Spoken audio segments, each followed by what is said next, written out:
السلام عليكم، بسم الله والصلاة والسلام على سيدنا رسول الله. بالنسبة للناس اللي طالبة تعرف الجهاز ده بيشتغل ازاي وايه الارقام بتاعته.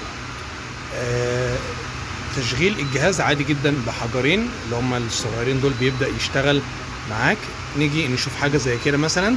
الفيلم المتوسط الطبيعي بتاع العربيات بيكون حوالي 90 مايكرون، 100 150 مايكرون. ده لو عدى معاك 4 معنى كده ان العربية دي المفروض ان هي فابريكا. المفروض يعني نيجي هنا كده اهو نشوف كده عدد معانا 14، يعني ده مرشوش. ومش بس مرشوش، ده عليه كمية معجون، او مش شرط معجون، كمية دهانات بقى. يعني المفروض ان هو يدي 4 5 6 بص 12. كل ده كده معنى كده ان عليه كمية دهانات كتيرة.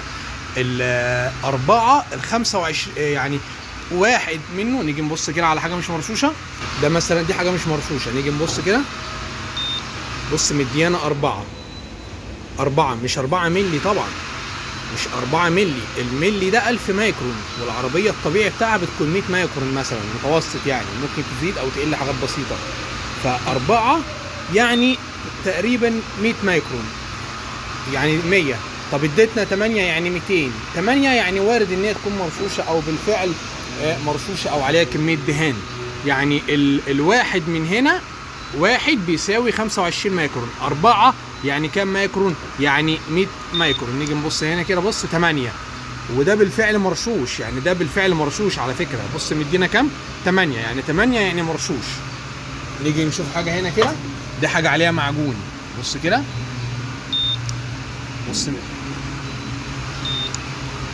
ده، بص يعني الكلمة دي كده يبقى عايز يقول ان هو اصلا عدى المسموح بيه.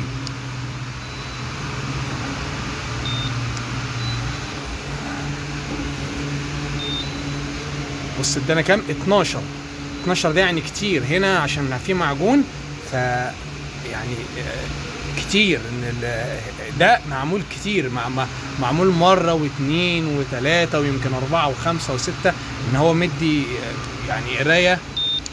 بص مدي، يعني الكلمة دي تقريبا معناه ان هو يعني معدي، يعني مش عارف بصراحة، بس لا كده هو عليه كمية دهان كتير. نيجي نشوف دوت 10، يعني برضك مرشوش، يعني ان هو بالفعل مرشوش. بس كده يا رجالة، يعني يا رب يكون الفيديو سهل ومفيد. 5 يعني ماشي شغال. 6 بس ما تعتمدش على الجهاز ده اعتماد كلي، انت لازم يكون معاك حد فاهم ومختص في الموضوع، هو وسيلة مساعدة.